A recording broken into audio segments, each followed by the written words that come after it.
Well, did you feel the wind gusts across the city today? Well, for some car owners in Logan Square, those powerful winds got their week off to a pretty bad start. Take a look. Several cars damaged by fallen trees. My goodness, at least 3 cars crushed on West Altgeld near Kedzie. And take a look at one branch landed right in front seat of a car.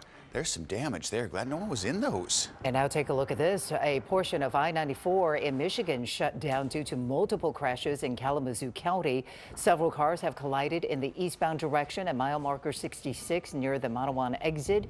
The Michigan Department of Transportation telling us that they are warning people of hazardous travel conditions right now amid the winter weather that is, of course, happening right there. Now let's take a live look outside right now. Here, windy and chilly start to the week. We're also seeing a few snowflakes in parts of the Chicago area. So how are the final few days of fall looking before you officially make the transition? Meteorologist Larry Myrie is here. Hey, Larry. Yeah, your winter begins on Thursday, and we've got some mild weather returning later this week. But today's the coldest day we're going to see through this entire stretch. And it's pretty chilly outside and also very, very windy.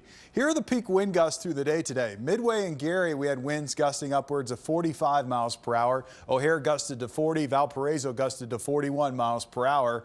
Winds are still pretty strong, upwards of 30 to 35 miles per hour at times this afternoon. But our temperatures have dropped into the 20s, all the way down to 25 in St. Charles now, 29 in Midway, 28 in Whiting. So when you factor in those gusty winds, this is what it feels like. Feels like it's in the teens. It's been that way all day today is what those wind chills have been like through the course of the entire Monday for us. But the lake effect snows continue, and we showed you the heavy snow across parts of I-94 in southwest Michigan. That's where we're seeing the heaviest of the snow squalls. But there are some snow showers here across parts of Lake, Porter, and LaPorte counties where we're getting a little coating of snow in some of the grassy areas. But winter storm warnings continue until 4 o'clock in the morning on the other side of the lake. For us, what will happen this evening is we'll begin to clear things out. We're looking at mostly clear skies tonight.